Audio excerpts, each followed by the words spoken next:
Bluebirds are medium-sized, mostly insectivorous or omnivorous birds. As to why Datsun chose that as a name for a car, I do not know. But I've wanted this model for quite a while, actually. It's just that the eBay prices are a bit nuts. So I finally found one at a decent price, and I asked the seller to send me photos because I think this thing first came out in early 2020. So with my bad history of getting paint rash from Tomica, I had to make sure it was okay, and the photos looked alright, so let us hope that there's no problems here. So this is supposed to be the 5th generation Bluebird. I think it came out in 1967 and was sold up until 1973, and they had either 1.3 up to 1.8 liter engines, and depending on what country it was made in, or what country you were living in. Okay, so anyways, what do we have here? It is actually a Datsun Bluebird. It's not a Nissan Bluebird. Interesting. And it says a state wagon. It's not a van. Interesting. Okay, I know the Japanese like to call their cars vans, but this is a very Americanized car, apparently. Okay, so let's take a look here.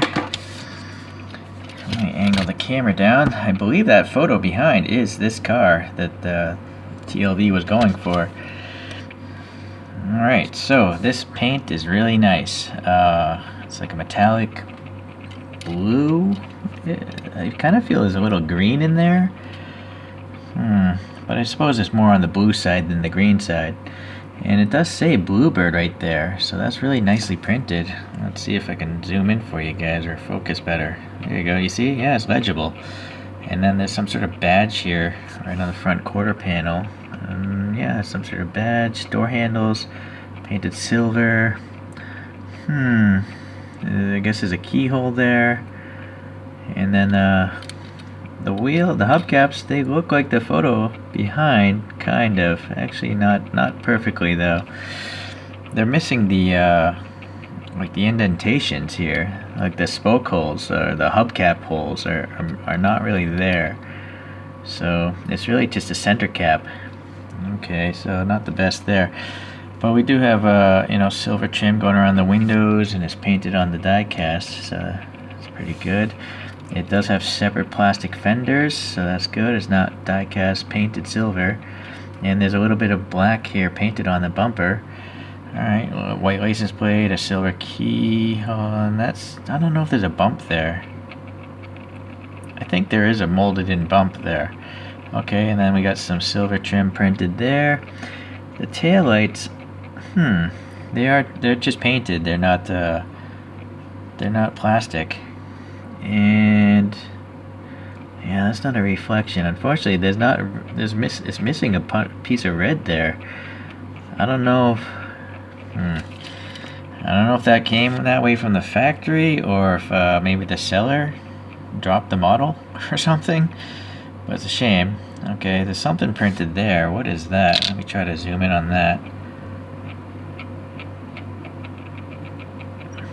I see the Bluebird above. I don't know what that gold is supposed to say. If anyone knows, please leave a comment. Yeah, that taillight, that's a shame. So that's why the downfalls of painted on lights. Stuff like that can happen. Where the lens lights, it doesn't matter. It just becomes a little scratch. Alright, so there's the window. There's a lot of distortion in that window, but most molded windows seem to be that way. Okay, this side, well, it looks like, I'm assuming that it must be the gas cap. It's just flat though, no dimensionality. Same printing there, a little orange for the turn signal there. Alright, the front end. Focus. Okay, so what is this? It's just a tricolor flag, it seems, for the badge. And then we got the plastic headlights, so that's pretty good. The grill, and it looks like there's like a black paint wash in the grill, so that's good. I've seen worse grills where it's just one flat silver, but with the black here, it really helps bring out the definition of the ribbing, so that's a really good job. Orange painted turn signals are good. Yeah, and then some black painted on a separate plastic bumper again. This gold surround, not gold, this chrome surround going around the grill is pretty well done. Okay, bottom I don't really care so much, but I guess this was originally cast in 2009. And yeah, whatever. Yeah, tailpipe is small on the real car, so that's okay. Interior though, at least we can have a different color, so it's actually nice to see. It's not just black like most Kyoshos. The dash is black, but the seats are obviously blue, and there's some ribbing detail. Yeah, typical. No, wait, is that molded? Yeah, alright, good. Seems to be some molded and silver for the windshield wipers, so that's pretty good. Okay, and the back is just a flat back there, nothing, which makes sense, I guess, for a wagon. Looking at the top here, no bubbling, no scratches, so yeah, I guess it's almost perfect actually, except for that. But I don't know if that's the way it was from the factory or not.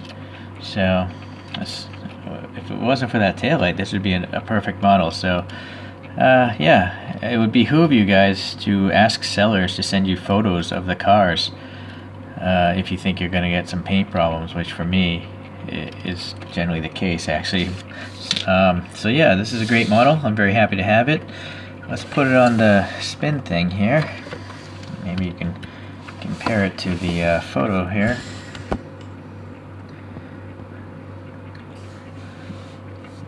So yeah, you'll see in the photo, you know, the hubcap has these like rectangular slots, and I just don't see any of that on these wheels. It's just perfectly smooth.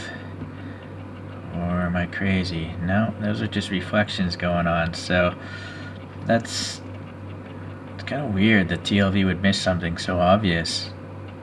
You know, I kind of expect these wheels from like a Dido, not TLV.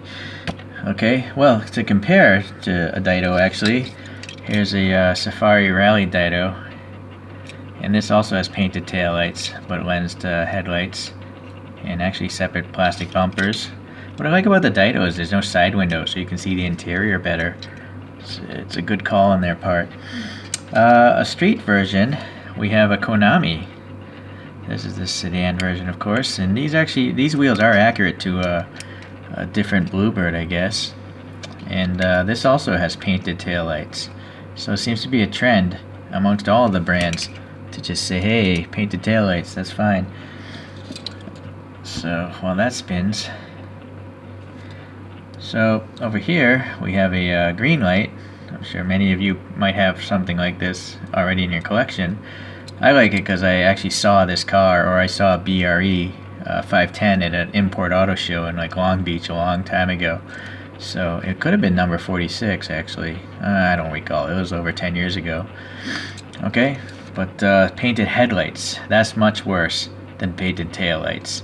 But oddly, the taillights are lensed. So like Greenlight flipped it around and put the lenses where it matters less. I'm not sure why they would do that. Why wouldn't they just have lenses on both? And look at the printed headlights on this thing. They're not even hitting the mark properly. They're like skewed off to the left a bit. So it's too bad. And then yeah, the panel gaps. That's the green light. If you're out there and you're listening, these silly hoods opening are the reason why I only have like 5 of your models. If you just gave up on that, I would probably have every one of your models if you added lensed headlights and none of these opening things with the horrible looking gap. Because your engine's, this engine's not very hot, you know? Look at this. Not that impressive. Alright, that's my gripe of the day there. Now one thing that is cheaper and more detailed is the Inno64 Nissan Sunny pickup. It's similar in the front end at least. Yeah, there's just much work coming from Inno, I think. You're getting much more value for the money. You know, in particular it's those mirrors. Look at those tiny mirrors on the hood of the Inno. I don't know if it's questionable. I mean, could it be done? The mirrors, if you look at the photo of the real car, those are pretty skinny mirrors, so I'm not sure. But it's nice to see these extra details coming from Inno. And also the interior of the Inno has printing. You know, there's seat belts there. And the instrument cluster, I think, might have some graphics. And it came with a second wheel set. I mean, that alone is worth a lot. So value for the money, I'm still saying Inno is a much better value, and it's arguably actually just a better detailed car all around. It's just simply more work everywhere. I guess it is more realistic, but still, even so, I am happy I got this model. I don't know of a better Datsun Bluebird wagon or Datsun Bluebird van, so this is the best. You know, it's pretty good. Okay guys, well, that'll be it for today, and catch you in the next one. Bye.